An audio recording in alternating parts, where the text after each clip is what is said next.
बिस्मिल्लाहिर्रहमानिर्रहीम अल्हम्दुलिल्लाह वस्सलातु वस्सलामु अला रसूलिल्लाह व अला आलिहि व अस्हाबिहि अजमाइन अम्मा बाद रब्बि शुरह ली सदरी व यस्सिर ली अमरी वहलुल उक़दतम मिन लिसानी यफ़क़हू क़ौली। अस्सलामु अलैकुम व रहमतुल्लाहि व बरकातुहू। जज़ाकुमुल्लाह खैर, आप सब आए और माशाल्लाह काफ़ी चेहरे वही हैं जो पहले हलका में भी आए थे। तो जैसा कि आपको पता है कि ये जो हमने हलका स्टार्ट किया है इसका नाम है थिंग्स दैट मैटर, और इसमें हम बात करेंगे ज़िंदगी में उन चीज़ों की जो असल में मैटर करती हैं, जिनको हम इग्नोर कर रहे हैं और जिनकी वजह से हमारा सक्सेस है। उनको छोड़कर हम वो चीज़ें फॉलो करने में लगे हैं, उन चीज़ों की तरफ दौड़ रहे हैं जो इतना मैटर नहीं करती ज़िंदगी में, और उसकी वजह से हमारी ज़िंदगी में परेशानियां हैं, वरीज़ हैं, स्ट्रेस है वगैरह वगैरह। तो आज मैं आपसे एक हस्ती के बारे में बात करूंगा जो टॉप प्रायोरिटी हमारी होनी चाहिए, जो नंबर 1 पे हमेशा होनी चाहिए, एंड दैट बीइंग इज़ अल्लाह सुब्हानहू व तआला। तो अल्लाह ताला कौन है, अल्लाह ताला का एसेंस क्या है, अल्लाह ताला की हमारी ज़िंदगी में इम्पोर्टेंस क्या है, अल्लाह ताला मैटर क्यों करते हैं, और अल्लाह ताला को टाइम क्यों देना चाहिए और अल्लाह ताला की क्यों माननी चाहिए, ये कुछ सवालात हैं। हम सबको पता है कि अल्लाह सुब्हानहू व तआला रब हैं, अल्लाह हमारे रब हैं, खालिक हैं, मालिक हैं। But yet some of us, in fact most of us, fail to obey him. हो जाता है, डिस्ट्रैक्शंस में पड़ जाते हैं, ज़िंदगी की इस दौड़ में खप जाते हैं, टाइम नहीं निकल पाता। पता है नमाज फ़र्ज़ है, उसके बावजूद नमाज नहीं पढ़ी जाती। पता है जमात से पढ़नी चाहिए, उसके बावजूद नहीं पढ़ी जाती। और ये भी पता है कि मदद मेरी अल्लाह ने ही करनी है, अल्लाह के अलावा कोई मेरी मदद नहीं कर सकता। लेकिन इसके बावजूद एट टाइम ऑफ डिस्ट्रेस हम अल्लाह से मदद नहीं मांगते, बल्कि हम इंसानों के आगे हाथ फैलाते हैं, हम इंसानों से उम्मीदें लगा लेते हैं। और इंसानों से उम्मीदें जब हम लगा लेते हैं और वो उम्मीदें टूटती हैं तो फिर ज़ाहिर है कि गम मज़ीद बढ़ता है। तो the being that matters most in our lives is Allah, Allah सुब्हानहू व तआला। तो सबसे पहले मैं जो बात आज आपसे करूँगा, अगर आप लोगों ने मैट्रिक्स के कॉन्सेप्ट, मैट्रिक्स मूवी का एक कॉन्सेप्ट था रेड पिल और ब्लू पिल का, शायद आप में से कुछ लोग वाकिफ़ हों उस कॉन्सेप्ट से, कि वो जो मॉर्फियस होता है गालिबन। बाय द वे, मूवीज़ मैं क्लियर कर दूं कि सारी मूवीज़ नहीं देखता, मैं बहुत कम मूवीज़ देखता हूं, और वो मूवीज़ देखता हूं जिनको पहले मैं IMDb पे जाकर रेटिंग चेक कर लूं, स्टोरी चेक कर लूं। तो इस बारे में मैं बहुत चूज़ी हूँ, क्योंकि ज़्यादातर मूवीज़ आपको पता है कि उनमें हराम का एलिमेंट होता है मूवीज़ में। तो एनीवे, उस मूवी में एक कॉन्सेप्ट था ब्लू पिल और रेड पिल का। मॉर्फियस नियो को 2 पिल्स प्रेजेंट करता है कि ये रेड पिल है, ये ब्लू पिल है, अब तुम्हारी चॉइस है तुमने कौन सी पिल लेनी है। लेकिन वो साथ में बताता है कि अगर तुम ब्लू पिल लोगे तो you will wake up with the same lifestyle, बिल्कुल उसी तरह तुम्हारा लाइफस्टाइल होगा, जॉब लगी होगी, हर चीज़ ठीक जा रही होगी, तनख्वाह आ रही होगी, but you will not be able to see many realities. तुम वो रियलिटीज़ नहीं देख सकोगे जो असल में सिस्टम के पीछे है, कि how the system is working. और तुम बस एक ऐसी ज़िंदगी गुजारोगे जैसे एक जानवर ज़िंदगी गुजारता है, कि खा ले पी ले जी ले। यानी तुम्हारी ज़िंदगी में कोई तहरीक नहीं होगी, तुम्हें ये लगेगा कि all is good, everything is good, लेकिन वो चीज़ें जो मैटर करती हैं लाइफ में वो तुम्हारे हाथ से निकलती जाएंगी। तो ये है ब्लू पिल, कि इसे ले लो, you will wake up with the same, क्या कहते हैं, routine, with the same thoughts, with the same conscious. और रेड पिल के बारे में उसने कहा कि अगर तुम ये लेते हो रेड पिल, तो फिर तुम्हारी आंखें खुलेंगी और फिर तुम्हें दुनिया की हकीकत और सिस्टम की हकीकत नज़र आएगी कि सिस्टम चल कैसे रहा है और हम सब कितना डिसीव्ड हैं, हम सब कितने धोखे में हैं। तो अंदाज़ा तुम्हें लग जाएगा रेड पिल लेकर। तो मैं भी जो ये हलका है ना, इसमें आपको ब्लू पिल और रेड पिल प्रेजेंट करता हूँ। ब्लू पिल यही है कि किसी बात में हम अमल ना करें, हम इन सारी बातों को स्टोरी समझें और ना हमारी लाइफ्स में कोई चेंज आए, हम घर जाके वैसे ही अपनी रूटीन रखें, कोई चेंज ना लाएं, कोई तहरीक ना लाएं, हमारे अंदर से कोई आवाज़ ना उठे। और रेड पिल ये है कि हम ये बातें सुन के कांप जाएं, हम ये बातें सुन के अपनी आंखें खोल लें, हमें रियलिटी समझ आ जाए, हम उस डिसेप्शन से बच जाएं। तो कुरान मजीद और हदीस हमें रेड पिल देती है। और वो रेड पिल ये है कि अल्लाह ताला कहते हैं वमल हयातुद दुनिया इल्ला मताउल गुरूर, कि ये दुनिया धोखे का सामान है। इस दुनिया से कहीं डिसीव ना हो जाना, इसकी रंगीनियों में पढ़ के, डिस्ट्रैक्शंस में पढ़ के कहीं असल मकसद को ना भूल जाना। तुम लोगों ने तो खुद चॉइस बाय चॉइस तुम यहाँ पर आए हो। सूरह अहज़ाब की वर्स 72 है। अल्लाह ताला कहते हैं हमने आसमानों को, हमने पहाड़ों को अमानत दी, but they did not accept, उन्होंने एक्सेप्ट नहीं किया पहाड़ों ने और हेवंस ने। They did not accept bearing this responsibility. कौन सी रिस्पॉन्सिबिलिटी? कि अब तुम दुनिया में जा रहे हो तो जाहिर है कि मैं एक रिस्पॉन्सिबिलिटी देना चाहता हूँ सारी मखलूक़ात को। रिस्पॉन्सिबिलिटी क्या है? कि दुनिया में जाके जस्टिस इस्टेब्लिश करना है, इंसाफ से रहना है, करप्शन नहीं फैलानी। इंसानों ने कहा कि हम वॉलंटियर करते हैं, तो हम सब वॉलंटियर करके आए हैं। याद रखें, कुरान हमें बता रहा है वी वर देयर। लेकिन जब हम यहाँ पर आए तो हम उस मकसद को भूल गए। तो रेड पिल हमें वो याद दहानी करवाती है कि आंखें खोलो, निकलो इन डिस्ट्रैक्शन से, असल ज़िंदगी की तरफ आओ, असल हकीकत की तरफ आओ। ये सारी डिस्ट्रैक्शंस हैं जो हमें नमाज से दूर करती है, अल्लाह से दूर करती है। हम समझते हैं लाइफ बहुत अच्छी जा रही है, ज़िंदगी बहुत अच्छी जा रही है, एस्केपिज़म के कायल हो चुके हैं, म्यूज़िक पे म्यूज़िक सुना जा रहा है और म्यूज़िक हमें बहुत सी चीज़ें भुलाता है, इसीलिए music is a big distraction. Okay, तो इसलिए जब तक हमारी रूटीन में तहरीक नहीं आएगी, चेंज नहीं आएगी, तब तक हम कुछ भी नहीं कर सकते। सो द रेड पिल, इंशाल्लाह we will be knowing a lot about these things. Unplug, जैसे कि आप स्लाइड में देख रहे हैं कि हम सब को अगर इस दौर में बचना है, इस फितने से, इन डिस्ट्रैक्शन से, अगर आप चाहते हैं आपकी ज़िंदगियों में कुछ बेहतरी आए, कुछ चेंज आए, तो आप लोग को अनप्लग होना पड़ेगा। आज का इंसान अनप्लग नहीं है। और मैं एक जगह पढ़ रहा था कि अब मोबाइल डाटा का बटन है और वाईफाई का बटन है, ये एक कमोडिटी बन चुकी है, ये एक लग्जरी बन चुकी है कि इंसान इसको ऑफ़ करेगा तो वो एक लग्जूरियस लाइफ फील करेगा कि मैं फ्री हो गया हूँ, मेरे पास सोचने समझने का टाइम आ गया है। तो वी हैव टू थिंक कि हाउ टू अनप्लग आवरसेल्व्स। और इस्लाम ने, दीन इस्लाम, यकीन करें इन 10 ईयर्स मैं आपको बता रहा हूँ, दुनिया के तमाम साइंटिस्ट और साइकोलॉजिस्ट ये बात तस्लीम करने वाले हैं कि Islam is the answer, Islamic diet is the answer, Islamic routine is the answer, Islamic commandments and worship is the answer. इस तरफ आ रहे हैं सारे के सारे।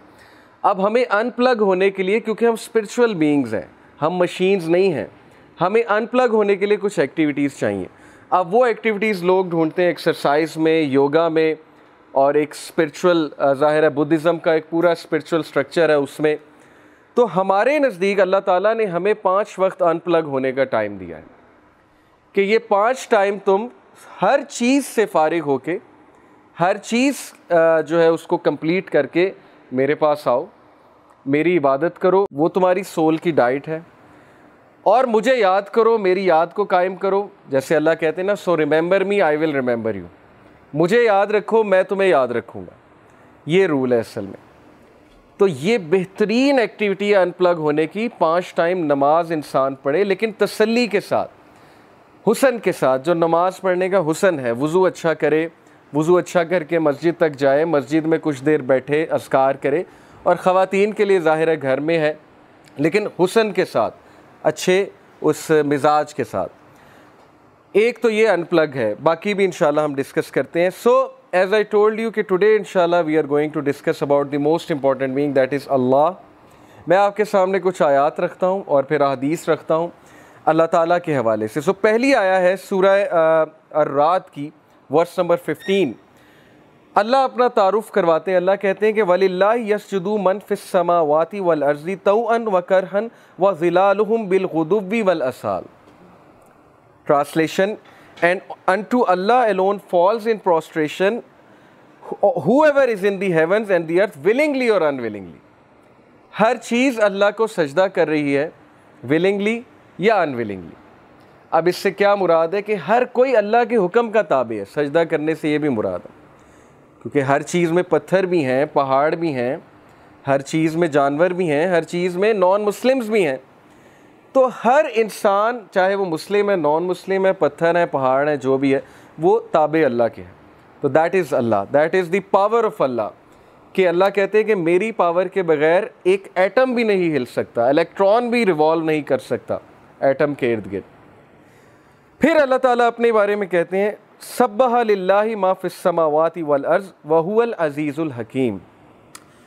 कायनात में जितनी भी चीज़ें हैं, हर शय अल्लाह की तस्बीह बयान कर रही है। और अल्लाह अल अज़ीज़ है, अल्लाह अल हकीम है। अल अज़ीज़ का मतलब है एक्सट्रीमली पावरफुल, एक ऐसी हस्ती जिसकी पावर सबसे ज़्यादा है और अल्लाह ताला को कोई शिकस्त नहीं दे सकता। सो अल अज़ीज़ एंड अल हकीम के भरपूर हिकमत वाला, इनफाइनाइट विजडम वाला। क्योंकि अल्लाह ताला जिस तरह से लाइफ को देखते हैं और यूनिवर्स को देखते हैं, हम देख ही नहीं सकते।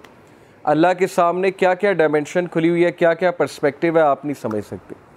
तो हर इंसान की ज़िंदगी डिज़ाइंड है अल्लाह की तरफ से। अल्लाह कहते हैं कि मैंने हर एक का रिज़्क मुतय्यन कर दिया है, किसी को ज़्यादा दिया है, किसी को कम दिया है। ये अल्लाह ताला की डिस्ट्रीब्यूशन है अल्लाह की हिकमत के मुताबिक।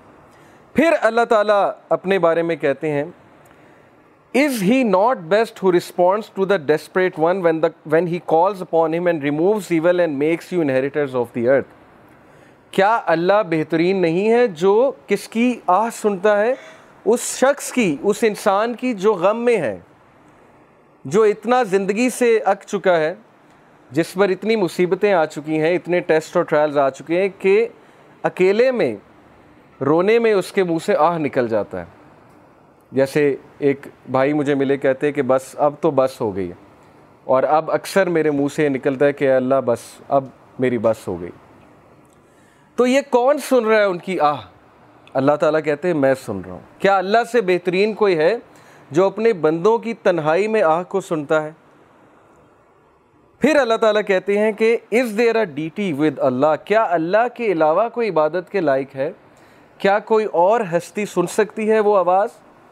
यूनुस अलैहिस्सलाम की आवाज़ समंदर की गहराइयों से अल्लाह ने सुनी, अंधेरों की गहराइयों से अल्लाह ने सुनी। तो that is Allah. Little do you remember, लेकिन तुम लोग तज़किरा नहीं करते, तुम लोग भूल जाते हो, अल्लाह ताला को भूल जाते हो। और शैतान तुम्हें अल्लाह ताला के बारे में बदगुमान करता है। वो कहता है कि अल्लाह हेट्स यू।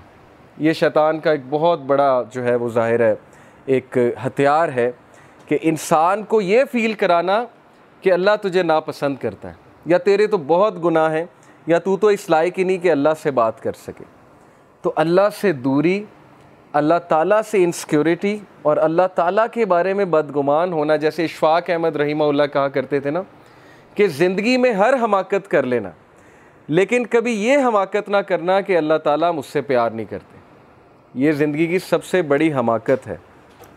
तो अल्लाह कहते हैं कि लिटिल डू यू रिमेंबर, तुम लोग याद दहानी नहीं करते, तुम लोग याद नहीं करते कि मैं हूँ कौन।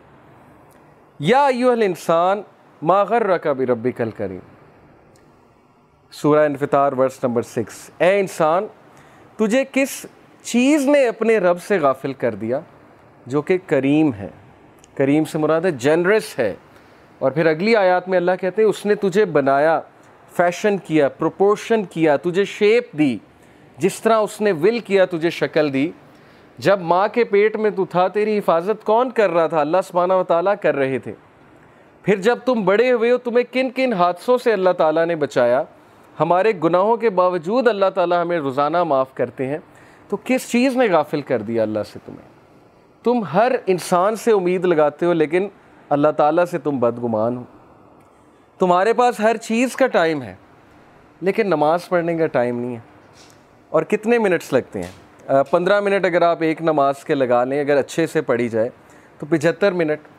75 मिनट डिवाइडेड बाय 1440, 40 मिनट होते हैं एक दिन में। 24 घंटे में 1440, सॉरी 75 को 1440 से डिवाइड करें, शायद 6-7% बनता है।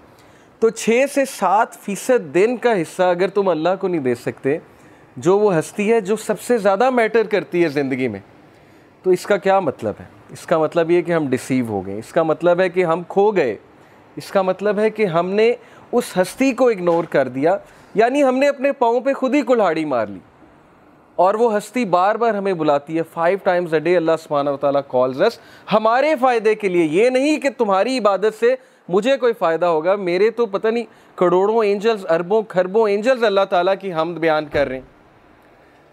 मिराज के सफ़र पे जब रसूलुल्लाह सल्लल्लाहु अलैहि वसल्लम गए थे तो अल्लाह के नबी सल्लल्लाहु अलैहि वसल्लम ने बयान किया कि हर एक आर्म की लेंथ पे एक एंजल खड़ा हुआ है हेवंस में, हर एक आर्म की लेंथ पे जो अल्लाह की हमद कॉन्टीन्यूसली बयान कर रहा है, दैट इज़ अल्लाह। तो अल्लाह ताला को ज़रूरत नहीं है, लेकिन तुम्हारे अपने फ़ायदे की बात है। तुम वज़ू करोगे, तुम अनप्लग हो जाओगे, तुम सजदा करोगे, ठीक है, उसके बॉडी के मेडिकल बेनिफिट्स कितने हैं, क्या क्या बेनिफिट्स हैं। सो या अय्युहल इंसान मा गर्रका बि रब्बिकल करीम, किस चीज़ ने तुझे उस हस्ती से गाफिल कर दिया जो कि मोस्ट जेनरस है। O mankind what has deceived you concerning your lord the most generous. Abu Hurairah रज़ी अल्लाह अन्हु से एक हदीस बयान होती है, इन्नल्लाह ताला यक़ूलु या इब्न आदम तफ़र्रग़ ली इबादती अमला सदरका ग़िनियन व असुद्दु फ़क़रक व असुद्दा फ़क़रक। क्या ट्रांसलेशन है? अबू हुरैरा रज़ी अल्लाह अन्हु से रिपोर्ट हुआ कि नबी सल्लल्लाहु अलैहि वसल्लम ने कहा कि अल्लाह सुब्हानहू तआला कहते हैं, ये हदीस कुदसी है, जो हदीस में अल्लाह ताला की तरफ से बात है ना, उसे हदीस कुदसी कहते हैं। कहा कि ओ सन ऑफ एडम, ए आदम के बच्चे, busy your self with my worship, अपने आप को फारिग कर ले मेरी इबादत के लिए, उसका क्या होगा तुझे reward? I will fill your heart with riches and alleviate your poverty. मैं तेरे दिल को गनी कर दूंगा, मैं तुझे कंटेंट कर दूंगा, मैं तेरी टेंशन्स को दूर कर दूंगा, तेरे बर्डन्स को हल्का कर दूंगा, और मैं तेरी पॉवर्टी को एलिवेट कर दूंगा, यानी ख़त्म कर दूंगा। नमाज में रिस्क है, इससे ये साबित होता है नमाज रिस्क को बढ़ाती है। तो that hadith is so touching to me. ये मैंने जब सुनी थी, it touched me so much कि हम कितना फारिग करते हैं अल्लाह के लिए अपने आप को। हमारे पास दुनिया जहान की चीज़ों का टाइम है, लोगों से मिलने का टाइम है, रिलेटिव से मिलने का टाइम है। प्रायोरिटी की बात है ना। कुछ लोग कहते हैं मेरे पास आपके लिए टाइम नहीं है, क्योंकि आप उसकी प्रायोरिटी नहीं है, लेकिन एक और बंदे के लिए उनके पास टाइम ही टाइम है। चाहे वो जितने मर्जी बिजी हों, वो किसी ना किसी तरह टाइम निकाल लेंगे। चाहे उन्होंने जिम करना है, असाइनमेंट करनी है, पबजी खेलनी है, जो भी करना है, एक ख़ास दोस्त के लिए उनके पास टाइम होगा, जो मर्ज़ी हो जाए। लेकिन जो प्रायोरिटी नहीं है उसको वो हमेशा यही जवाब देंगे कि जी आपके लिए मेरे पास टाइम नहीं है। तो अल्लाह ताला का वादा है कि जो अपने मेरी इबादत के लिए अपने आप को फारिग करेगा, तो उसका रिज़ल्ट ये है कि मैं गनी कर दूंगा। और गनी होना क्या है? ये एक पूरा कॉन्सेप्ट है, रिचनेस ऑफ द हार्ट।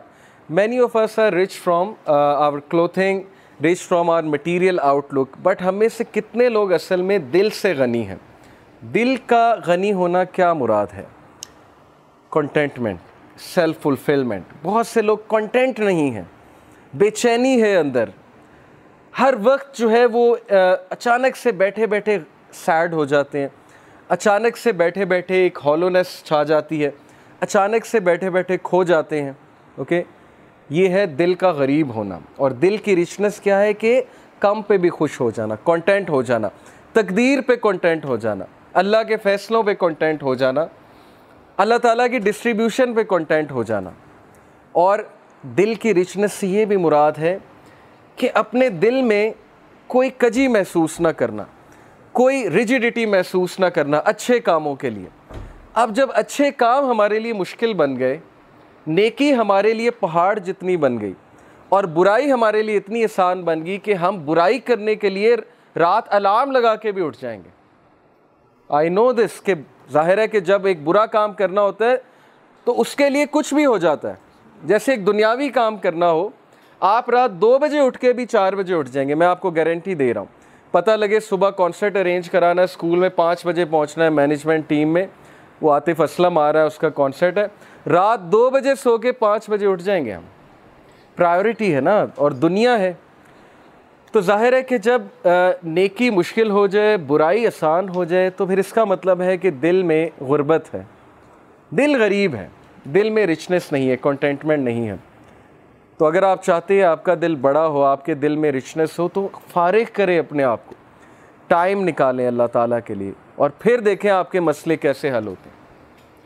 कई लोग से मैंने सुना है, एक भाई बहुत मुश्किल से गुजरे थे, 2 साल पहले का वाक़या है, और 6-7 महीने हो गए उनका वो मसला हल नहीं हो रहा, उनका वो मसला हल नहीं हो रहा, कोई फैमिली प्रॉब्लम थी। और एक दिन मुझे मिले and he was so happy, और उन्होंने मुझे एक सेंटेंस कहा जो मैं कभी नहीं भूलूंगा। उन्होंने कहा कि अली भाई, all it took was one तहज्जुद, दैट्स इट। लेकिन 6 महीने मुझे कभी टाइम नहीं मिला।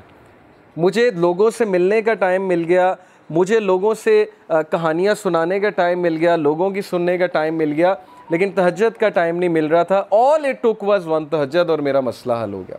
तो इमाम शाफी रहीमहुल्लाह ने कहा कि मेकिंग दुआ एट द टाइम ऑफ तहज्जुद is like an arrow which does not miss its target. तो बाकी ये कि अल्लाह दुआ आप करें और ना मिले, ये एक अलग बात है। ज़ाहिर है अल्लाह ताला वही देंगे जो बेहतर है, लेकिन ये सेंटेंस याद रखने वाला है कि all it took was one तहज्जुद। तो अपने आप को फारिग करें, टाइम निकालें अल्लाह ताला के लिए, ये आपके ही लिए बेहतर है। और फिर ये हदीस, अनस इब्न मालिक रिपोर्टेड द मैसेंजर ऑफ अल्लाह सल्लल्लाहु अलैहि वसल्लम सेड, अल्लाह ऑलमाइटी सेड, हदीस कुदसी है, O son of Adam if you call upon me and place your hope in me I will forgive you without hesitation. अगर तुम होप मेरे से लगाओगे, उम्मीद मेरे से लगाओगे, तो मैं तुम्हें माफ़ करूँगा, विदाउट एनी हेजिटेशन मैं तुम्हें माफ़ करूँगा। O son of Adam if you have sins piling up to the clouds and then ask for my forgiveness I will forgive you without hesitation. और अगर तेरे गुनाह आसमान तक जा रहे हैं और आसमान की तरह पाइल अप हो चुके हैं, क्लाउड्स की तरह, यानी इतने सिन्स हो चुके हैं कि तुम इसराफ कर चुके हो, और तुम मुझसे माफ़ी मांगोगे, मैं तुम्हें माफ़ करूँगा, लेकिन सच्चे दिल से तौबा करोगे, मेरे पास आओगे, मेरे से बात करोगे, मुझे रिकग्नाइज़ करोगे, तो मैं तुम्हें माफ़ करूँगा। तो क्वेश्चन ये है कि क्या हमारे होप्स अल्लाह ताला से लगे हैं या हमारे होप्स क्रिएशन से लगे हैं?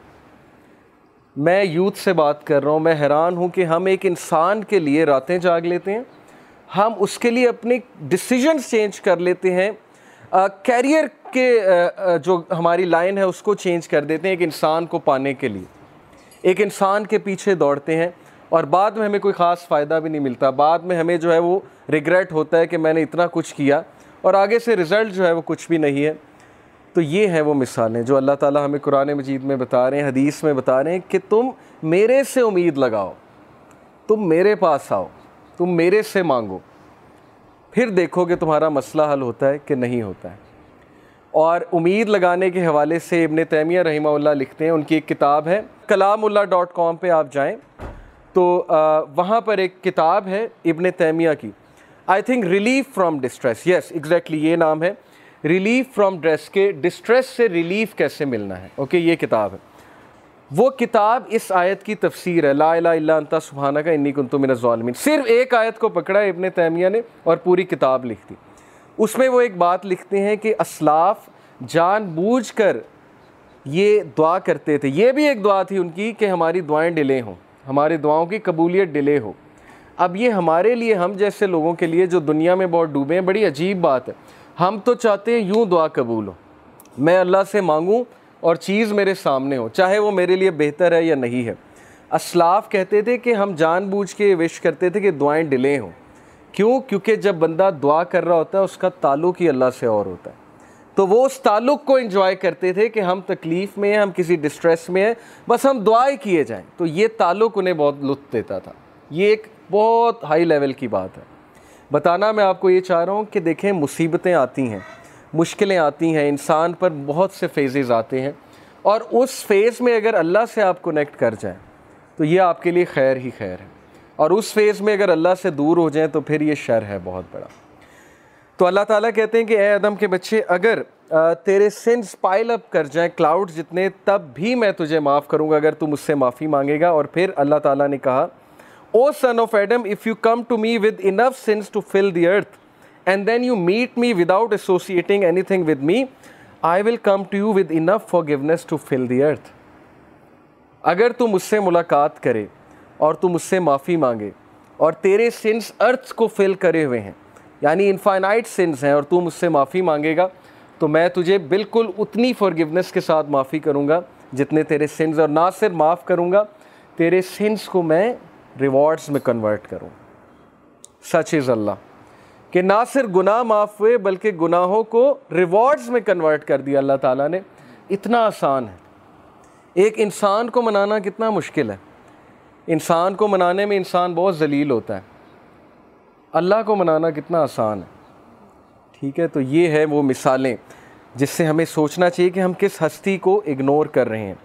अबू दर रिपोर्टेड, द मैसेंजर ऑफ अल्लाह सल्लल्लाहु अलैहि वसल्लम said, Allah almighty says, whoever comes with a good deed will have the reward of 10 like it and even more। जो कोई अच्छा अमल करेगा मैं उसे 10 रिवॉर्ड्स दूंगा, दुनिया में भी और आखिरत में भी। दुनिया का रिवॉर्ड क्या है? ज़रूरी नहीं कि आपको पैसों की शक्ल में मिल जाए या आपको कोई reward as an materialistic reward मिल जाए। इज़्ज़त है, अल्लाह ताला की तरफ से कंटेंटमेंट है, अच्छी नींद है, अल्लाह ताला की तरफ से अच्छे दोस्त हैं, अच्छा लाइफ पार्टनर है, अच्छी फैमिली है, अच्छी लाइफ है, इज़्ज़त वाली लाइफ है, ये रिवॉर्ड्स हैं। And whoever comes with an evil deed will be recompensed for one evil deed like it or he will be forgiven। और जो गुनाह करेगा तो गुनाह 1 लिखा जाएगा, 10 नहीं लिखे जाएंगे। रिवॉर्ड करे, अच्छा काम करेगा तो 10 लिखे जाएंगे, गुनाह करेगा तो 1 लिखा जाएगा। तो ये अल्लाह की ज़ात है। He is all merciful, compassionate. When Allah सुब्हानहू व तआला created the throne he wrote over it, verily my compassion overcomes my wrath. बेशक मेरी रहम दिली, मेरा कंपैशन मेरे गुस्से पे हावी है। अल्लाह ताला is all merciful for the creation. तो इसमें मैं आपको एक वाक़या भी सुनाता हूँ कि ये हिलियतुल औलिया एक किताब है, इसमें कुछ वाक़यात सही हैं। तो वन ऑफ द सही इंसिडेंट्स इज़ कि बनी इसराइल का एक शख्स था और उसके बहुत से सिंस थे। मतलब यू कैन इमेजिन, ड्रंकार्ड होगा, ज़ाहिर है कि चोरी करता होगा, रॉबरी करता होगा, वट एवर।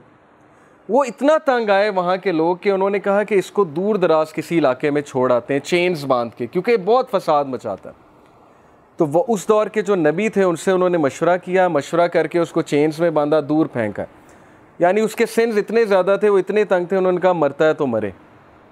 उस बंदे की डेथ हो गई और अल्लाह ताला की तरफ से उस नबी को वही आई और वही में अल्लाह ताला ने कहा कि मेरा एक वली फ़ौत हो गया, तुमने उसे गुस्ल नहीं दिया।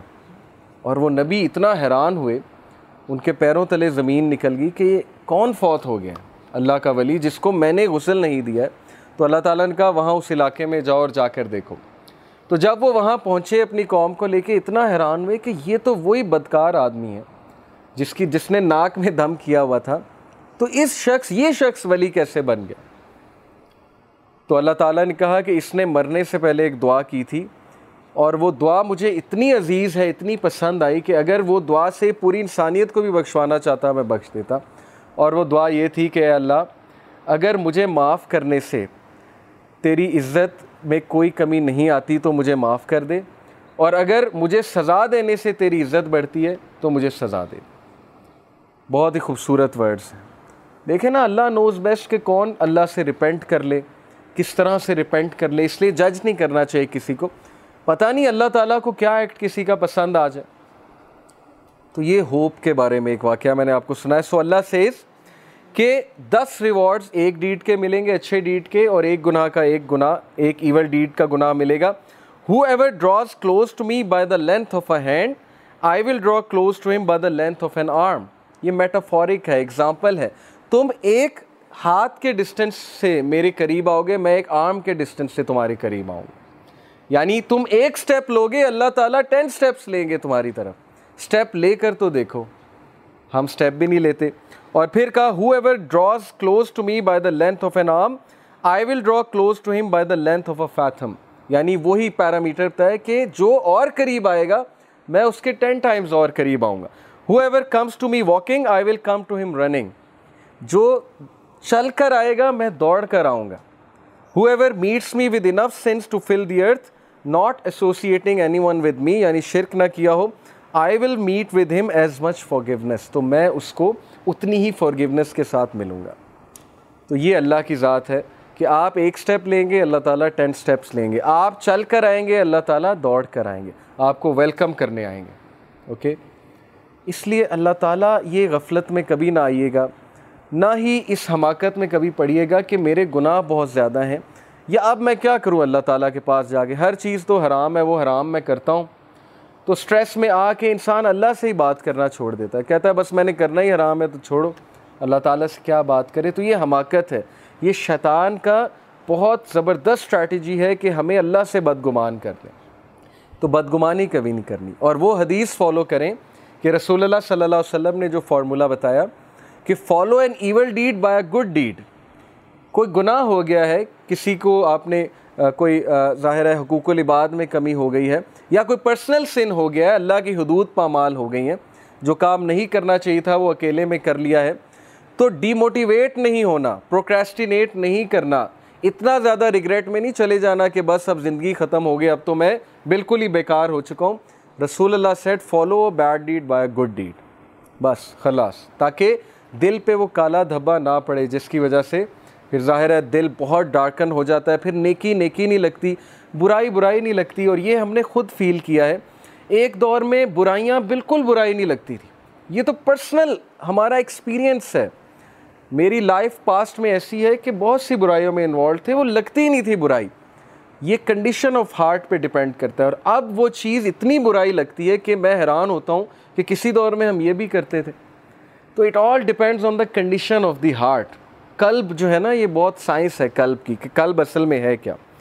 एंड देन अल्लाह सुब्हानहू व तआला said this hadith is really should be our constitution, whoever is concerned about the hereafter। देखें priorities, it's all about priorities. जो कोई हेयर आफ्टर के बारे में कंसर्न है, हेयर आफ्टर के बारे में कौन कंसर्न होते हैं, कैसे कंसर्न शो करना है, एक एटीट्यूड ये है, एक जो है वो एग्ज़ाम्पल ये है। अगर किसी को आपने देखना है ना वो हेयर आफ्टर के बारे में कितना कंसर्न है, उसकी रूटीन गवाही देगी कि वो आखरत पे नज़र डाले हुए हैं। उसकी रूटीन में लोगों की मदद करना होगा, किसी के चेहरे पे स्माइल लाना होगा, किसी के बारे में बुरा फील नहीं करना होगा, उसकी रूटीन में लोगों को फॉरगिव करना होगा, क्योंकि वो अल्लाह से उम्मीद लगा रहा है कि मैं चाहता हूँ अल्लाह मुझे माफ़ करे तो मैं उसकी मखलूक को माफ़ करूँ, मैं इतना रिजिड ना हूँ। उसकी रूटीन में नमाज होगी, उसकी रूटीन में वो काम होंगे जो अल्लाह ताला ने करने को कहे हैं, उसका कैलेंडर सेट होगा रसूलुल्लाह सल्लल्लाहु अलैहि वसल्लम की बताई हुई बातों के मुताबिक। तो दिस शोज़ कि वो कंसर्न है हेयर आफ्टर के बारे में। तो जो कोई हेयर आफ्टर के बारे में कंसर्न है, Allah will place richness in his heart, Allah उसके दिल को गनी कर देगा। ब्रिंग हिज अफेयर्स टुगेदर, उसके मामलात को समेट लेगा। ये बहुत बड़ी बात है।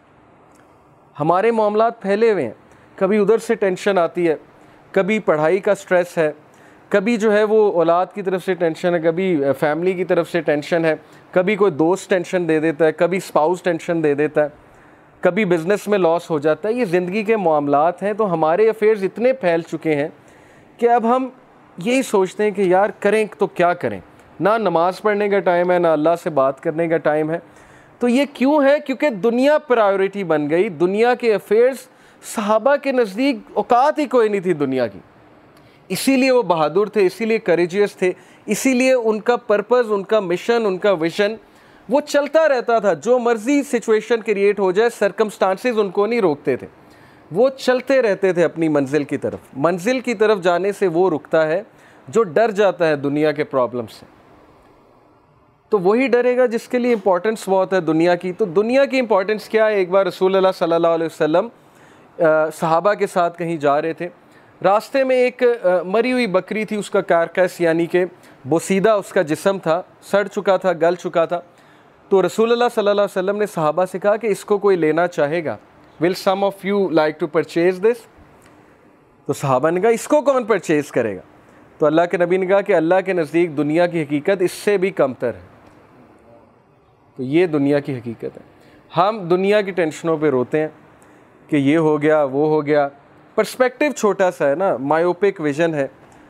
सहाबा का विज़न ही आखिरत थी। वो हंस रहे होते थे दुनिया के मसाइल पे, बहादुरी से मुकाबला कर रहे होते थे कि चलो 60 साल 50 साल की ज़िंदगी गुजर ही जाएगी, रिवॉर्ड अल्लाह के पास है, सब्र करो, दिल को बड़ा करो, मुकाबला करो ज़िंदगी की मुसीबतों का, मुश्किलों का, अल्लाह ताला स्ट्रेंथ देगा तुम्हें। ये उनका एटीट्यूड था। तो बहरहाल हमारे अफेयर्स जो हैं वो फैले हुए हैं, और वजह यही है हमने अपने आप को अल्लाह के लिए फ़ारिग नहीं किया। हर चीज़ के लिए फ़ारिग किया हुआ है, लेकिन अल्लाह की जब बात आती है तो हम कहते हैं हमारे पास टाइम नहीं है।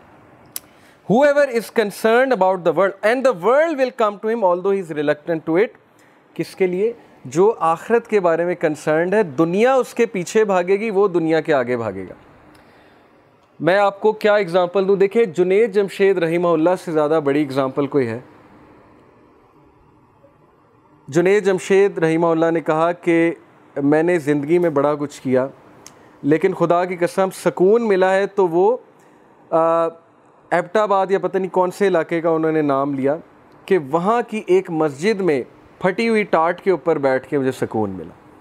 मैं दुनिया के 5 स्टार होटल्स में रहा हूँ, लेकिन असल सुकून मिला तो वो स्टार्ट पे बैठ के मिला। ये सेंटेंस काफ़ी है। और फिर किस तरह अल्लाह ताला ने उन्हें गनी किया। एक बारी आई कि उनके पास 1 रुपया नहीं था, बट देखें अल्लाह ताला ने रिच किया उन्हें। और अक्सर कहा करते थे कि अल्लाह ताला मुझे शहादत की मौत दे। और देखें वो एक अच्छे दीनी काम से वापस आ रहे थे और एयरप्लेन क्रैश में कंफर्म शहादत है, इंशाल्लाह हम दुआ करते हैं उनके लिए।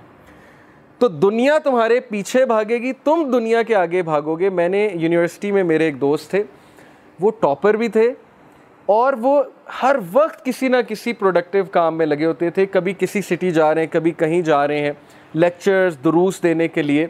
हम हैरान होते थे कि ये पढ़ते कब हैं, लेकिन वो टॉपर भी थे, वन ऑफ द टॉपर्स थे, टॉप 3 में थे। इंजीनियरिंग बहुत मुश्किल होती है, हम पढ़ के थक जाते थे। हमारा जीपीए वही 2.5 3 के दरमियान आता था, वो 3.5 3.6 पर बैठे होते थे। तो अल्लाह ताला आपको दिखाता है, एग्जाम्पल्स दिखाता है कि टाइम मेरे कंट्रोल में, टाइम मेरे हाथ में है। और तुम अगर मेरी रिस्पेक्ट नहीं करोगे, मेरी कदर नहीं करोगे, तो फिर तुम्हारे लिए मामलात मुश्किल हो जाएंगे। इसी तरह ज़िंदगी डिज़ाइन हुई है। हम किसी ना किसी को फॉलो करते हैं, हम किसी ना किसी के पीछे भागते हैं। अगर हम अल्लाह के पीछे नहीं भागेंगे, हम सोसाइटी के पीछे भागेंगे। सोसाइटी के पीछे नहीं भागेंगे, हम मीडिया के ग़ुलाम बन जाएंगे। वो हमें जो दिखाएंगे हम वही करना चाहेंगे। तो ट्रू फ्रीडम अल्लाह को फॉलो करने में। सो दुनिया तुम्हारे पीछे भागेगी, तुम दुनिया के आगे। Whoever is concerned about the world, Allah will place poverty between his eyes। और जो दुनिया को कंसर्न बनाता है, दुनिया को कंसर्न बनाने का ये मतलब नहीं कि कमाई छोड़ देनी है, पढ़ाई छोड़ देनी है, हर वक्त अल्लाह अल्लाह करना है। दुनिया को कंसर्न बनाने से मुराद है कि दुनिया को गोल समझना। जैसे जिम कैरी का कोट मैंने लास्ट वीक आपको दिखाया था, उसने कहा कि I wish everyone should get rich and famous so that they may know this is not the answer, ताकि उनको पता लगे ये आंसर नहीं है। तो दुनिया को प्रेफरेंस बनाने का मतलब है कि ग्रीडी हो जाना, सेल्फिश हो जाना, सेल्फ सेंटर्ड हो जाना। और जाहिर है कि दुनिया के पीछे कुछ इस तरह से भागना कि सारी तगो-दो दुनिया के लिए। और मटीरियलिस्टिक सोसाइटी के जो इस वक्त आउटकम्स हैं वो आपके सामने। हर बंदा लालची हो चुका है, हर बंदे को अपनी पड़ी हुई है, हर बंदा पैसे के पीछे भागता है। हमें ऐसी स्टेटमेंट्स सुनने को मिलती हैं कि नहीं जी money is the game changer, नहीं जी पैसा ही सब कुछ है, असल चीज़ पैसे की है। तो पैसा पैसा पैसा वो करते करते अब हमारी जो हालत हो गई है वो आपके सामने है। तो जो कोई भी दुनिया को कंसर्न बना लेगा, यानी ग्रीडी हो जाएगा, अल्लाह को इग्नोर करके दुनिया के पीछे भागेगा, तो फिर क्या है कि Allah will place poverty between his eyes. Allah उसे गरीब कर देंगे। गरीब से मुराद लिटरली गुर्बत नहीं है, गरीब से मुराद है कि उसका पर्सपेक्टिव छोटा सा हो जाएगा। बिटवीन हिज आइज़ पॉवर्टी, यानी उसका मायोपिक विजन होगा, उसका छोटा सा पर्सपेक्टिव होगा, उसका दिल बड़ा नहीं होगा। और फिर क्या होगा कि disorder his affairs and he will get nothing of the world but what is decreed for him. Allah ताला उसके अफेयर्स को फैला देगा समेटने की बजाय। और यही है कि हमारे टाइम में बरकत क्यों नहीं, हमारी लाइफ में बरकत क्यों नहीं है, क्योंकि हमने उस एंटिटी को, उस बीइंग को इग्नोर किया हुआ है। और इससे बड़ी बगावत कोई नहीं हो सकती। लोग क्वेश्चन करते हैं कि why should I worship Allah. It is just like questioning why should I obey my mother. It is just like questioning why should I obey my father. किया क्या है मेरे बाप ने? कुछ भी नहीं किया। माँ ने क्या किया है मेरे लिए? कुछ भी नहीं किया। ये सवाल पूछना कि मैं अल्लाह की इबादत क्यों करूं, मैं अल्लाह के पास क्यों जाऊं, ये सवाल इटसेल्फ एक बहुत ही गमज़दा सवाल है। और अनफॉर्चुनेटली बहुत सौ की ये सोच बन गई है कि मैं क्यों करूं अल्लाह ताला के लिए। तो किसी के लिए तो करना है, इज़्ज़त इसी में है कि अल्लाह के लिए कर लें। दूसरों के लिए करेंगे तो ज़लालत आपका जो है मुकद्दर बन जाएगी, वो हम सब ने देखा है। बहरहाल इसका ये मतलब नहीं दूसरों के साथ अच्छाई नहीं करनी चाहिए। बहुत अच्छे अच्छे दोस्त होते हैं, उनसे उम्मीद भी लगानी चाहिए, उनके पास भी बैठना चाहिए। ये एक मैं अलग पर्सपेक्टिव बता रहा हूँ जो कि आप समझ गए होंगे मैं कहना क्या चाह रहा हूँ, कि अल्लाह को इग्नोर करके नहीं, अल्लाह को डिसप्लीज़ करके नहीं, फिर कामयाबी नहीं है। हम अल्लाह को डिसप्लीज़ करके दूसरों को प्लीज़ करते हैं। हमें पता है चीज़ गलत है, हमें पता है हमारे दोस्त गलत राह की तरफ जा रहे हैं, गलत चीज़ को फॉलो कर रहे हैं, लेकिन हम इग्नोर करते हैं, हम उन्हें ज्वाइन करते हैं, अल्लाह के अहकामात को हम साइड लाइन करते हैं, तो फिर क्या है कि तुम्हारे अफेयर्स को अल्लाह फैला देगा। फिर तुम बरकत ढूंढते फिरोगे, फिर तुम टाइम ढूंढते फिरोगे, टाइम तुम्हें कोई नहीं मिलने वाला। ये भी अल्लाह की रहमत है। ये मत समझें कि अल्लाह ताला को कोई खुशी होती है हमें पनिश करके, हमारे अफेयर्स को फैला के। ये हमें वापस लाने का तरीका है। जैसे पेरेंट्स कभी कभी रीइंफोर्समेंट करते हैं, पनिशमेंट देते हैं बच्चे को, उस्ताद बहुत से तरीके यूज़ करता है बच्चे को वापस लाने के लिए। ये भी अल्लाह की रहमत है। ये तो पर्सपेक्टिव की बात है ना। कुछ लोग इसको समझते हैं कि अल्लाह ताला पता नहीं क्यों इतने गुस्से वाले। It's all about perspective. तो अल्लाह के कुछ एट्रीब्यूट्स पे हम बात करते हैं इंशाल्लाह। अल्लाह इज़ अल हकीम। अल्लाह के नामों के बारे में स्टडी करना, उन नामों के सीक्रेट्स को जानना, उनकी रूह को पहचानना, ये मैं समझता हूँ कि मैंडेटरी है आप सब के लिए। 99 नेम्स खोल कर कभी उन्हें पढ़ें, उनको समझने की कोशिश करें कि इस नाम का मतलब क्या है, इसका इम्पैक्ट क्या होगा। हर नाम का आपकी लाइफ पे कोई ना कोई इम्पैक्ट है। अल हकीम का इम्पैक्ट क्या है हमारी लाइफ पे? अल हकीम means the most wise, full of wisdom. अब हमें सूरह कहफ में एक वाक़या मिलता है कि खिज़र अलैहिस्सलाम और मूसा अलैहिस्सलाम जब सफ़र पर गामज़न थे, तो मूसा अलैहिस्सलाम ने देखा खिज़र अलैहिस्सलाम ने कश्ती में शगाफ डाल दिया जिस कश्ती में वो सफ़र कर रहे थे, यानी एक होल क्रिएट किया और कश्ती डूब गई, सिंक कर गई। तो मूसा अलैहिस्सलाम चूँकि प्रॉफिट थे, नबी थे, उन्हें गुस्सा चढ़ा। उन्होंने कहा ये आपने क्या किया, ये गरीब आदमी की कश्ती थी, आपने जो है वेस्ट कर दी। तो खिज़र अलैहिस्सलाम ने बाद में जो जवाब दिया 3 चीज़ों के बाद, वो ये था कि देखो आगे एक जालिम हुक्मरान था, बादशाह था, उसने कश्ती हथिया लेनी थी, मैंने सिंक कर दी, कुछ देर बाद ये ऊपर आ जानी थी और उस बंदे को मिल जानी थी। लेकिन तुम जिस माइंडसेट के साथ देख रहे हो, तुम्हें अपेरेंट नज़र आ रहा है। वो अपेरेंट क्या है कि मैंने कश्ती का नुकसान कर दिया। अब इसी तरह हमारी लाइफ्स में कई जगह हमें ठोकरें लगेंगी, हमें दाग लगेंगे, ठीक है, हमें हमारी ज़िंदगी में शगाफ डलेगा, कोई ठोकर लग के कोई बहुत बड़ा हादसा हो जाएगा और फिर लोग पूछते हैं ना वाई मी, मेरे साथ क्यों, मेरे साथ क्यों। कुछ तो हमारी गलतियाँ होती हैं, बल्कि मेजॉरिटी हमारी गलतियाँ होती हैं। सूरह यूनस में है, चैप्टर 10 वर्स 44, अल्लाह कहते हैं अल्लाह इंसान पे जुल्म नहीं करता, इंसान खुद जुल्म करता है अपने आप पे, डिसीजंस गलत लेके। उसे पता है सही क्या गलत क्या। अगर उसने कुरान नहीं पढ़ा तो एटलीस्ट उसकी फितरत उसे बताती है, सिक्स सेंस बताती है चीज़ गलत है। तो कुरान पढ़ लिया, ये तो एक एडिशनल बेनिफिट है। तो बहरहाल कभी कभी ऐसी ठोकरें लगती हैं, इंसान का कोई कसूर नहीं होता, तो अल्लाह की हिकमत है इसमें।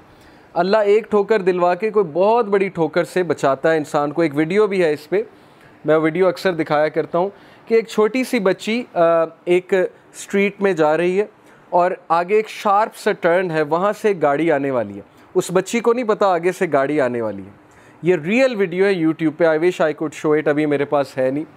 तो CCTV कैमरास लगे हैं स्ट्रीट में। वो बच्ची पता नहीं किसकी है, बहरहाल गुमा के वहाँ पर सड़क पे चल रही होती है। गाड़ी जब आने लगती है एकदम बच्ची को ठोकर लगती है, बच्ची गिर जाती है, गाड़ी उसके ऊपर से गुजर जाती है, बच्ची खड़ी हो जाती है। इसमें क्या हिकमत है कि अगर उसको ठोकर ना लगती, गाड़ी ने उसे हिट करना था, उसके माँ बाप ने परेशान होना था, माँ बाप ने रोना था कि बच्ची हमारी मारी गई। ये छोटी सी एग्जांपल ही काफ़ी है हमारे लिए अगर कोई समझना चाहता है। बात असल में पॉजिटिव माइंडसेट की, चीज़ों की इंटरप्रिटेशन की, पर्सपेक्टिव की। It's all about perspective. जिसने समझना है वो समझ जाएगा कि हमें भी ठोकर लगती है ताकि हम एक बहुत बड़े मसले से बच सकें। और ये चीज़ें हमारे सामने क़यामत वाले दिन खुलेंगी और हम सजदे में गिर जाएंगे कि वाकई अल्लाह आपने मुझे कितने बड़े हादसे से बचा लिया। बहुत से लोग एक जगह ज़ाहिर चाहते हैं मेरी शादी हो जाए और वहाँ पर नहीं हो पाती, कभी कभी मंगनियाँ टूट जाती हैं, लोग डिप्रेस हो जाते हैं कि ये क्या हुआ, कभी कभी निकाह टूट जाते हैं। तो आपको क्या पता वो चीज़ आपके लिए अच्छी थी कि बुरी थी। ये तो अल्लाह ताला ने बचा लिया ना। कल को हम अल्लाह का शुक्रिया अदा करेंगे कि मैं गलत साइड पे जा रहा था, अल्लाह ने मुझे बचा लिया। और सवाल कुछ लोग ये पूछते हैं कि नहीं सफ़रिंग करा के क्यों बचाया, क्योंकि सफ़रिंग नेसेसिटी है लाइफ में। अगर हम पेन से नहीं गुजरेंगे हम पेन को अंडरस्टैंड नहीं करेंगे। अगर इमरान खान साहिब की वालदा को कैंसर ना होता तो शौकत खानम कभी ना बनता। समझ आ रही है? अगर पेन से ही नहीं गुजरा कोई तो वो क्यों किसी की मदद करेगा। तो some sort of suffering is necessary. But इंसान बहुत ज़्यादा जब सफ़र होता है वो उसका ख़ुद का कसूर है, उसके माइंडसेट का कसूर है। नेक्स्ट एट्रीब्यूट इज़ अल हफीज़, द गार्डियन। अल्लाह ताला हमारी कैसे हिफाजत करता है, किस किस तरह हिफाजत करता है, अगर वो हमारे सामने हकीकत खुल जाए तो यही हकीकत काफ़ी होगी। मैं तो कहता हूँ 5 नमाज़ें फ़र्ज़ हैं, असल में 50 नमाज़ें फ़र्ज़ होनी थी। ज़िंदगी का मकसद ही इबादत है। बहरहाल किस तरह हिफाजत कर रहा है हमें अल्लाह ने, क्या क्या प्रोटेक्शन दी हुई है, हमारी आई लैशेज़ किस तरह डिज़ाइंड हैं, डस्ट को किस तरह रेजिस्ट करती हैं, नॉस्ट्रिल्स जो हैं उनका क्या काम है, हमें छींक क्यों आती है। अगर आप सिर्फ इस साइंस में कभी पढ़ लें कि हमें छींक क्यों आती है, वाई डू वी स्नीज़, तो आप अल्लाह का इतना शुक्र अदा करेंगे। ये मैकेनिज़्म है बॉडी का। फिर हमारा इम्यून सिस्टम किस तरह से वर्क कर रहा है, ओके, ये अल्लाह ताला ने बनाया, अल्लाह ताला ने दिया है। पहचानो अल्लाह ताला को, ये अल्लाह की क्रिएशन है, अल्लाह ताला की देन है, तो अल्लाह आपकी हिफाजत कर रहा है।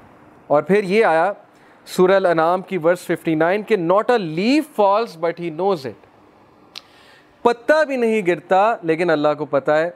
तो जब पत्ता गिरने का अल्लाह को पता है तो इंसान के गिरने का अल्लाह को नहीं पता होगा, जो कि अल्लाह की बेस्ट क्रिएशन है।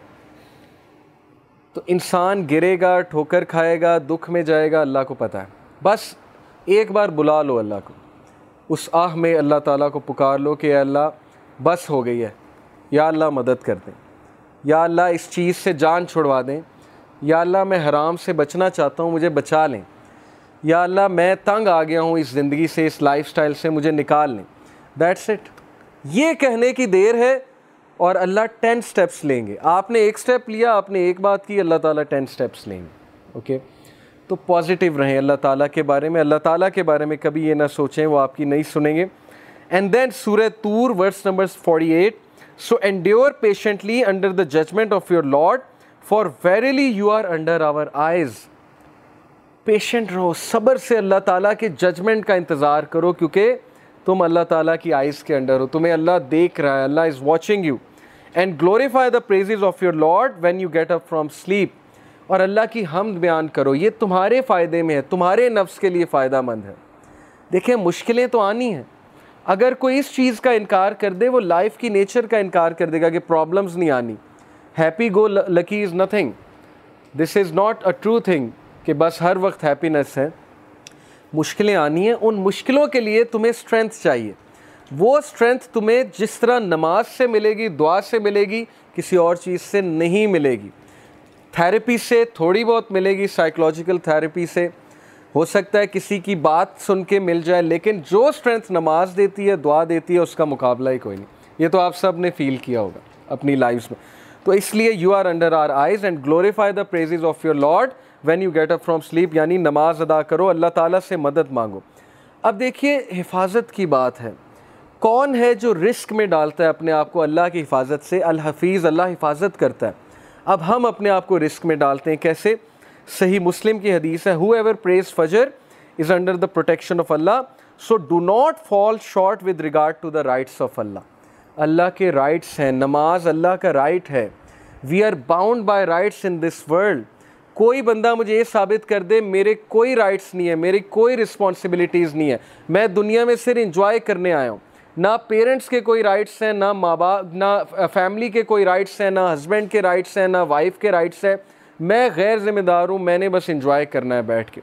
दुनिया में जब हम बाउंड हैं सर्टन राइट्स के साथ, तो अल्लाह के भी कुछ राइट्स हैं, और वो राइट ये नमाज अदा करो। तो जो कोई फजर नहीं पढ़ता, तो फिर सोच लें, इसका काउंटर व्यू ये है, अगर बात ये कि अल्लाह की प्रोटेक्शन में आ जाता है, जो नहीं पढ़ता फिर वो रिस्क करता है इस प्रोटेक्शन को। ओके, तो फजर जो है वो हमें प्रोटेक्शन में डालती है अल्लाह ताला के। फिर अल्लाह ताला का एक नाम है अल-मुमिन। अल-मुमिन का मतलब है the grantor of security, secure करने वाली ज़ात। और जब हम सिक्योर करने वाली ज़ात से इनसिक्योर हो जाएं, तो फिर इससे बड़ी बदकिस्मती और क्या है। जब बच्चे को मार पड़े या जब बच्चे को ठोकर लगे, तो वो माँ के पहलू में जाके, आपने देखा होगा, सिक्योरिटी लेता है, माँ के दामन में जाकर वो हिफाजत लेता है, उसे सिक्योरिटी फील होती है माँ को गले लगा के। पेरेंट्स कितनी बड़ी नेमतें हैं कि नहीं है। हमें जिस तरह पेरेंट्स समझ सकते हैं दुनिया में और कोई नहीं समझ सकता। जैसे आज से कुछ साल पहले एक भाई था, उससे बात हो रही थी, तो उसने कहा कि अली भाई मेरे ये मसले हैं, लेकिन आप, मुझे डर है आप जज करेंगे मुझे। मैंने कहा नहीं, आप खुल के बयान करें, खुल के बताएं। बहरहाल वो बताता गया, हम सुनते गए, मैं सुनता गया। तो बाद में मैंने उसे कुछ काम डाउन किया, कुछ एडवाइस की, तो वो इतना हैरान हुआ, कहता आपने मुझे जज ही नहीं किया। तो मैंने कहा सोचो, मैं मखलूक हूँ, अगर मैंने जज नहीं किया तो अल्लाह ताला इनफाइनाइट टाइम्स, यानी तुम अल्लाह से डरते हो, अल्लाह से बात शेयर करते हुए डरते हो। इंसान तुम्हें जज नहीं कर रहा, अगर तुम्हारा दोस्त अच्छा है वो तुम्हें जज नहीं कर रहा, तो उस दोस्त का खालिक कौन है? अल्लाह ताला है। तो अल मुमिन, सिक्योरिटी कहाँ से लेनी है? अल्लाह से लेनी है। किसके दामन में जाके आपने छुपना है? अल्लाह के दामन में जाके छुपना है। अल्लाह की हिफाजत सबसे बड़ी हिफाजत है। और फिर अल्लाह का ये एट्रीब्यूट अल वकील। अल वकील का मतलब वकालत करने वाला नहीं है, अल वकील का मतलब है डिस्पोजर ऑफ अफेयर्स, अफेयर्स को डिस्पोज करने वाला। हर चीज़ उसकी इजाज़त से होती है, ख़ास हिकमत के मुताबिक। उसके पीछे इनफाइनाइट विजडम है जो ह्यूमन बींग्स अंडरस्टैंड नहीं कर सकते। डिस्पोजर ऑफ अफेयर्स, जिस बंदे का अल्लाह पे ये बिलीफ आ जाए कि सारे के सारे अफेयर्स उसके कंट्रोल में हैं, मेरा कोई कुछ नहीं बिगाड़ सकता, अगर अल्लाह इजाज़त देंगे तो शायद कोई तकलीफ़ आ जाए, नहीं देंगे तो पूरी फ़ौज मेरे ख़िलाफ़ लड़ने आ जाए, मेरा कुछ नहीं बिगाड़ सकती। खालिद बिन वलीद की मिसाल आपके सामने है। सहाबा कहते हैं कि वो सफ़े अव्वल में होते थे, अपना घोड़ा दौड़ा रहे होते थे, और वो शख्स शहीद नहीं हुआ। लोग जो है वो जिहाद पर देखे ना, उस दौर में डरते थे जाने से कि नहीं हम तो शहीद हो जाएंगे, हम तो मर जाएंगे, हमें कोई तीर लग गया, कोई तलवार से ज़ख़म लग गया, हम तो मर जाएंगे। खालिद बिन वलीद फौत हुए। खालिद बिन वलीद कहते हैं कि मेरे जिस्म में एक भी जगह नहीं जहाँ स्वॉर्ड का निशान, ज़ख़म का निशान नहीं है, लेकिन देखो मैं आम आदमी की तरह मर रहा हूँ। Before his death, on his death bed, he said कि बता दो सारे कॉवर्ड्स को, tell all the cowards of this world, कि अगर मौत मैदान जंग में होती सबसे पहले मैं मरता। ये होता है अल्लाह ताला पर बिलीफ कि कोई कुछ नहीं कर सकता। लेकिन इसका ये मतलब नहीं कि आप बेवकूफ़ों की तरह अपने आप को बिल्कुल ही मरवा दें। तैयारी करके जाएँ। खालिद बिन वलीद तैयारी करके जाते थे, ये नहीं था कि वो बग़ैर तैयारी के, बग़ैर तलवार के कूद पड़ते थे मैदान में। लेकिन अकीदा ये था कि कोई मुझे कह नहीं सकता जब तक अल्लाह की ज़ात जो है वो इजाज़त नहीं देगी। फिर यूसुफ अलैहिस्सलाम का वाक़या आपके सामने कि किस तरह उन्होंने अल्लाह के इस एट्रीब्यूट्स पे यकीन रखा कि अल वकील अल्लाह है। उन्होंने कहा कि चलो थोड़ा बहुत गम मैं बियर कर लेता हूँ। और उनकी मिसाल यूथ के लिए क्या ही मिसाल है। He chose going to jail rather than committing the sin. He had the choice कि जब उन्हें सिन की ऑफ़र हुई, he could have committed sin, but उन्हीं के अल्फाज कुरान में है कि या रब्बी, जेल मेरे लिए बेहतर है, इससे बेहतर कि मैं आपकी डिसोबीडियंस करूँ। और अल्लाह ताला ने फिर इज़्ज़त क्या दी कि he became the king of the Egypt, पहले मिनिस्टर ऑफ फाइनेंस और फिर ultimately king of the Egypt. तो ये मिसालें कहानियाँ नहीं हैं, ये मिसालें रियल लाइफ जो है हमारे लिए एग्जांपल्स हैं, जो हमारे डेली ज़िंदगी के मैटर्स में अप्लाई होती हैं, लोगों से डील करते हुए अप्लाई होती हैं, रिश्तेदारों से डील करते हुए अप्लाई होती हैं, वर्क प्लेस पे अप्लाई होती हैं। वर्क प्लेस में कितनी हरासमेंट होती है, वर्क प्लेस में जो है वो कितना बुली किया जाता है, वर्क प्लेस में कितनी साजिशें होती हैं, पॉलिटिक्स होती हैं। लेकिन अगर आप मेहनती हैं, आप कॉम्पिटेंट हैं और आप अल्लाह से डरने वाले हैं, कोई आपका कुछ नहीं बिगाड़ सकता। अल्लाह आपको इज़्ज़त ही देगा, आप ऊपर ही ऊपर जाएंगे। तो किसी से डरने की कोई ज़रूरत नहीं। लेकिन जाहिर है कि एक बार बंदा हरास हो, बुली हो, तो उसके ख़िलाफ़ एक्शन लेना चाहिए। इसका ये मतलब नहीं कि आप एक्शन ही ना लो। तो दैट इज़ अल वकील फॉर यू, कि he is the disposer of affairs, हर चीज़ उसकी इजाज़त से होती है। अल वदूद, अल वदूद का मतलब सिर्फ दी लविंग नहीं है, अल वदूद का मतलब है वो ज़ात जो अनकंडीशनल लव करती है। हम दुनिया में कंडीशनली चलते हैं हर एक के साथ, ये बात आप माने या ना माने कि कोई ना कोई यूज़ एसोसिएट होता है, किसी से दिल लगाने का या किसी से दोस्ती करने का। अगर कोई यूज़ नहीं तो ये यूज़ है कि मुझे इसकी कंपनी चाहिए, मुझे इसकी ज़रूरत है, ये भी एक यूज़ है।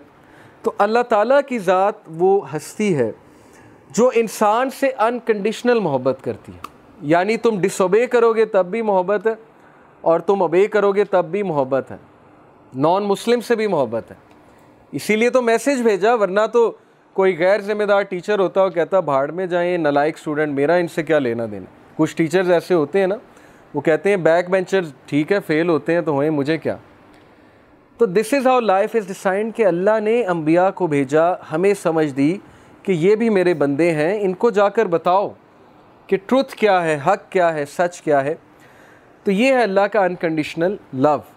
अल्लाह नॉन मुस्लिम को भी रिज़्क़ देता है और दबा के देता है अगर वो मेहनत करे।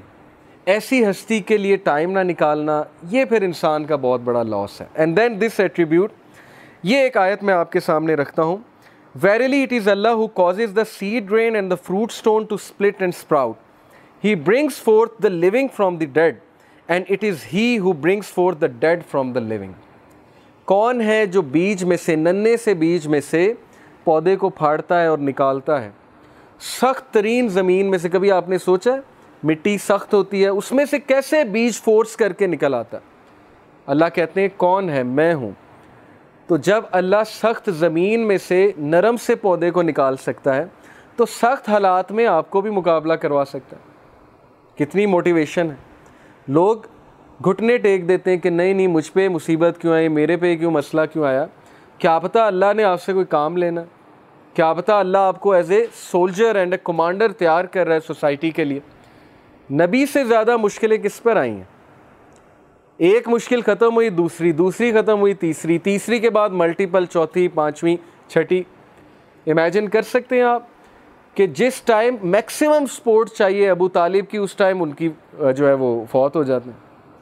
जिस टाइम मैक्सिमम सपोर्ट चाहिए अपनी वाइफ की, उस टाइम वाइफ फौत हो जाती है। तो क्या सिखाया नबी सल्लल्लाहु अलैहि वसल्लम को और उनके थ्रू हमें कि सिर्फ अल्लाह पे डिपेंड करो। अल्लाह की ज़ात रहेगी, कांस्टेंट है। बाकी माँ बाप हैं, वो उन्होंने भी चले जाना है एक दिन, हर किसी ने चले जाना है एक दिन। लेकिन अल्लाह के साथ मामला ठीक है तो फिर अल्लाह माँ बाप के साथ भी मिलाएगा एक दिन, और अल्लाह ताला दुनिया में भी अच्छी ज़िंदगी देगा। तो ये मिसालें हमारे लिए कि डरो नहीं। हम जब पौधे को निकाल देते हैं सख्त ज़मीन से, तो हम तुम्हें भी निकाल देंगे किसी डिफ़िकल्ट सिचुएशन से। और फिर ये दो एट्रीब्यूट्स अल्लाह के, अल अफ़ू एंड अल हलीम। अल अफ़ू का मतलब है दी पार्डनर, यानी who will pardon sins no matter how many और हाउ ग्रेट दे आर, और बार बार माफ़ करेगा, रेपिटेटिवली माफ़ करेगा, लेकिन आप माफ़ी मांगने वाले बने। और अल हलीम दी फॉरबियरिंग वन। अल हलीम का मतलब है हिल्म वाला, फॉरबियरेंस वाला, जो जल्दबाजी में फ़ैसले नहीं करता, जिसके पास बहुत हिकमत है, जो हिल्म के साथ फ़ैसले करता है। दैट इज़ वाई अल्लाह ताला पर डिपेंड करो, अल्लाह ताला से मदद मांगो इंसानों की बजाय।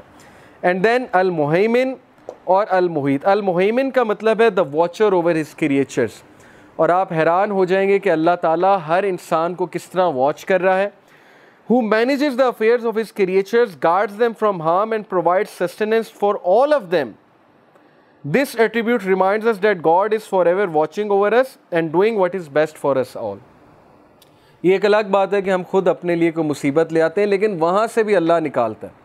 ये मैंने खुद अपनी लाइफ में विटनेस किया है कि बार बार इंसान अपने आप को फंसा देता है एक सिचुएशन में, फिर अल्लाह के पास जाके ही रोता है कि अल्लाह फंसा बैठे हैं, अब निकाल लें। सारी ज़िंदगी की स्टोरी यही है कि पहले फंसाता है और फिर अल्लाह के आगे जाके रोता है कि अब निकाले, और अल्लाह निकालता है। अल्लाह ये नहीं कहता कि दौड़ जा, पहले मैंने निकाला, अब निकाला, अब तीसरी बार फिर आ गए। कोई इंसान होगा वो कहेगा कि चलो यहाँ से, 10 बार तुम्हें समझा दिया, बार बार तुम जो है वो वही मिस्टेक करते हो।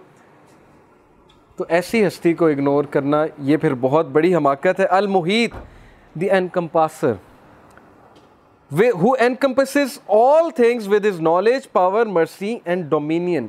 Nothing is concealed from him. कोई चीज़ अल्लाह से कंसील नहीं है, वो एनकम्पास करता है, हर चीज़ का अहाता किए हुए हैं।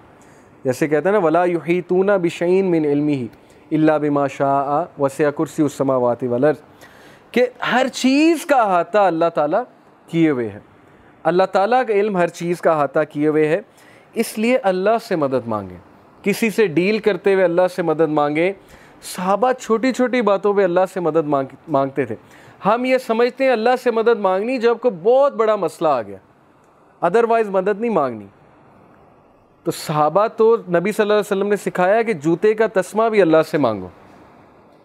आप कभी ट्रैफिक में फंसे हैं, छोटी सी चीज़ है, आप अल्लाह से मदद मांगे, अल्लाह ताला निकाल दे। अल्लाह को पसंद आएगी ये बात कि छोटी छोटी चीज़ों पे मुझ पे डिपेंड कर रहा है। आपने कोई मेड रखनी है, किसी के साथ डीलिंग करनी है, अल्लाह से मांगे कि अल्लाह ये अच्छी मुझे सिचुएशन मेरे लिए क्रिएट हो, कोई फ्रॉडिया ना मिले मुझे। कोई ऐसा वैसा बंदा ना मिले जो कल को मुझे नुकसान पहुंचाए, बिकॉज अल्लाह अहाता किए हुए है कि कौन अच्छा है कौन बुरा है।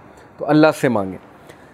सच is Allah, then how are you deluded away from the truth. ये है सूरह नाम की वर्स 95। ये है अल्लाह, तो क्यों धोखे में पड़े हुए हैं? सारी बातें तुम्हें पता हैं, तो क्या अल्लाह को इग्नोर करना चाहिए? क्या अल्लाह मैटर नहीं करता ज़िंदगी में? क्या अल्लाह के हुदूद मैटर नहीं करते? तो अपने आप को फ़ारिग करें अल्लाह ताला के लिए, उस हदीस पे अमल करें। यही आज का हमारा टास्क है कि हम टाइम निकालें, अपना टाइम टेबल कुछ ऐसा डिज़ाइन करें कि प्रायोरिटी अल्लाह, और जिसकी प्रायोरिटी अल्लाह है वो टाइम निकाल लेगा। बहुत से लोग बहाना करते हैं कि नहीं मैं इधर था, शॉपिंग कर रहा था, या ट्रैफिक में था, या रास्ते में था। मैंने कई लोग देखे हैं, वो चाहे रास्ते में हो, चाहे गाड़ी चला रहे हो, चाहे शॉपिंग कर रहे हो, वो नमाज़ पढ़ने चले जाते हैं। वो एम्पोरियम भी गए हो, मस्जिद चले जाते हैं। वो रास्ते में कहीं मस्जिद, उनको पता होता है मस्जिद कहाँ है। जिनकी प्रायोरिटी नहीं, उनको पता ही नहीं होगा मस्जिद कहाँ है। वो रूट ही ऐसा सेलेक्ट करेंगे कि उन्हें पता है कि यहाँ मस्जिद है, यहाँ मस्जिद है, तो चलो अगर मैं घर नहीं भी पहुँचता तो रास्ते में, मैं मर्दों की बात कर रहा हूँ, मस्जिद में नमाज़ पढ़ लेंगे। So such is Allah, then how are you deluded away from the truth. और फिर ये लास्ट बात, सूरह अनकबूत chapter 29 verse 63, who is it that sends down water from the clouds then gives life to the earth with it after its death, say all praise is due to Allah, nay most of them do not understand. कौन है जो बंजर ज़मीन को ज़िंदगी देता है after its death? कौन है जो बारिश को बरसाता है और तुम देखते हो कि एक ज़मीन बंजर थी और बाद में सब्ज़ हो गई, वहाँ पर पौधा उगाया, वहाँ पर ग्रीनरी हो गई? ये सब अल्लाह के करने हैं, इसीलिए all praise is due to Allah. लेकिन बहुत से लोग समझते नहीं हैं, समझना चाहते ही नहीं हैं। वो इन्हीं बहसों में पड़े रहते हैं कि पता नहीं अल्लाह है भी कि नहीं है। वो पर्सपेक्टिव ही नहीं है, ऑब्जर्वेशन ही नहीं है, आंखें ही नहीं कभी खोली। वो इसी डिबेट में पड़े रहते हैं कि नहीं साइंस ने ये कहा, साइंस ने वो कहा। वो इसी डिबेट में पड़े रहते हैं कि नहीं मेरी ज़िंदगी में तो ये हो गया, वो हो गया। इससे ज़्यादा उनकी सोच आगे जाती नहीं। बड़े पर्सपेक्टिव को कभी समझते ही नहीं है कि पेन क्यों नेसेसरी है, ज़िंदगी में मुश्किलात क्यों आती हैं, अल्लाह ताला ने क्यों ये चीज़ें अलाउ की हुई हैं। ये चीज़ें इल्म से क्लियर होती हैं, लेकिन इल्म हमने हासिल नहीं करना, कुरान हमने नहीं पढ़ना, और बैठ के हमने जो है यही सोचते रहना है कि बस ज़िंदगी ऐसे क्यों जा रही है।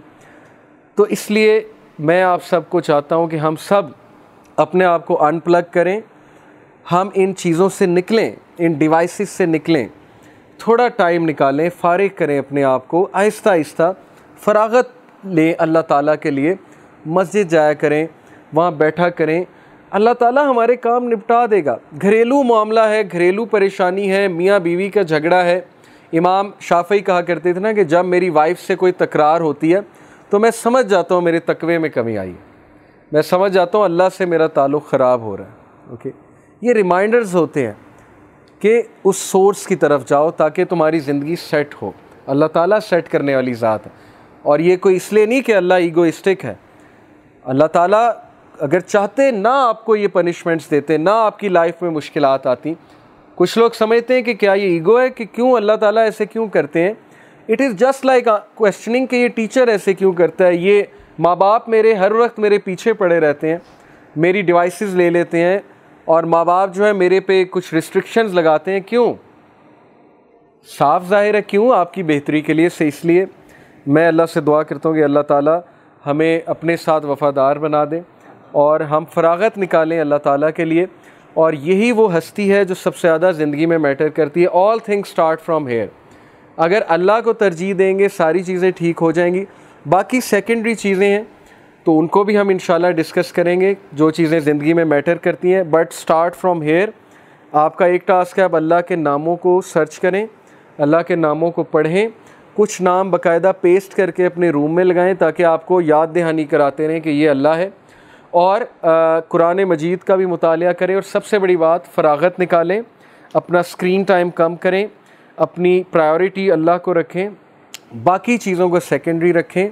चाहे आपको नुकसान भी बियर करना पड़े, चाहे लोग आपको छोड़ दें, आपकी कंपनी आपको ज़िच करे, आपकी कंपनी आपको टॉन्ट करे कि ये देखो मौलवी हो गया, ये देखो बहुत बड़ी मौलवन हो गई, नमाज़ें पढ़ने लग गया है, नमाज़ें पढ़ती है, वगैरह वगैरह, या आपको आपका पास्ट याद दिलाए कि पहले तो तुम ऐसे करते थे अब अचानक ऐसे हो गए हो, तो अल्लाह सब कुछ ठीक कर देगा। ये हमने अपनी लाइफ में विटनेस किया है। जब दीन की तरफ आए, जब वो शशके छोड़ दिए जो पहले किया करते थे, तो लोग दूर हुए एकदम से। लोग ने कहा ये तो बोरिंग हो गया, पहले तो ये बहुत फ़नी होते थे, लेकिन दीन में आने का ये मतलब नहीं आप फ़न छोड़ दें। ये भी एक मिसकंसेप्शन है। फ़न से मुराद है उनके नज़दीक जो फ़न था, उनके नज़दीक फ़न ये था कि कैफ़े में बैठ के शीशा पिएं और लड़कियों की बातें करें, गैजेट्स की बातें करें, और कैफ़े में बैठ के जो है वो मुल्क को गालियाँ दें, इमरान खान को गालियाँ दें, अपना एक्शन ज़ीरो हो, हर बंदे को गालियाँ निकालते नहीं। ये फ़न था उनके नज़दीक। जब ये फ़न छोड़ दिया तो उन्होंने कहा बोरिंग हो गए। लेकिन वही लोग आज इज़्ज़त करते हैं अल्हम्दुलिल्लाह। वही लोग जब भी कोई दीनी बात हो, जब भी कोई डिस्कशन हो, अब वही लोग कांटेक्ट करते हैं। ये मैं आप सब की भी बात कर रहा हूँ, आपने भी ये देखा होगा कि अल्लाह इज़्ज़त देता है। इसलिए इन चीज़ों से मत घबराएं, अल्लाह के लिए टाइम निकालें। जज़ाकल्लाह खैर फॉर बीइंग हियर टुडे। इंशाल्लाह नेक्स्ट वीक हम मज़ीद थिंग्स दैट मैटर पे बात करेंगे। अल्लाह ताला हमसे कबूल फरमाए, हमें बाअमल बनाए। सुब्हानकल्लाहुम्मा व बिहम्दिका अशहदु अल्ला इलाहा इल्ला अंता अस्तगफिरुका व अतूबु इलैक। जज़ाकुमुल्लाह खैर। वस्सलामु अलैकुम व रहमतुल्लाहि व बरकातुहू।